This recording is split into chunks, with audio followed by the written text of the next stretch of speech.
Okay, 5.1 rates of change and the number. So the E is a natural number. So it's approximately 2.71 or 2.72. So where do we get this number? E is the limit of this function, 1 plus 1 over n to the power of n when n go to infinity. You cannot simply prove that this is equal to E, but there are the computer ways that we can say that this is equal to the natural number E. Now, you have done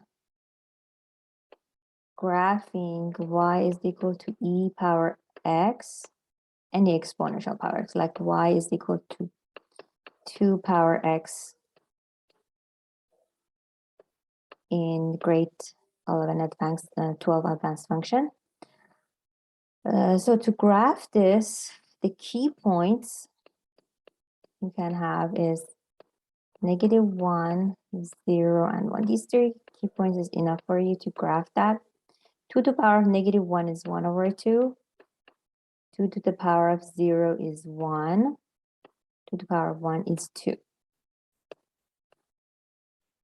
Want to graph that?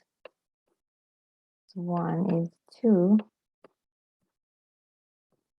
0 is 1, and -1 is 1 over 2. As the x getting smaller and smaller, 2 power, let's say negative a million, is very close number to 0, but never reach 0. That's why we have a horizontal asymptote. So it's go negative, is getting very small, close to 0, but never really reach that. That's why we have an horizontal asymptote at y equal to 0 is the horizontal line. So for saying that the domain of this function, the x could be any number. There is no restriction. And for the range, it's above the x-axis. So it's going to be y belong to real number in such a way that y is greater than 0. Is not even equal to 0, right? It's just greater than 0. If you want to do the y equal 3 power x, of course, you will see that when the x is 1, so it's going to be 3. So this point is here. And when the x is 0, it's going to be 1, and that's going to be 1 over 3.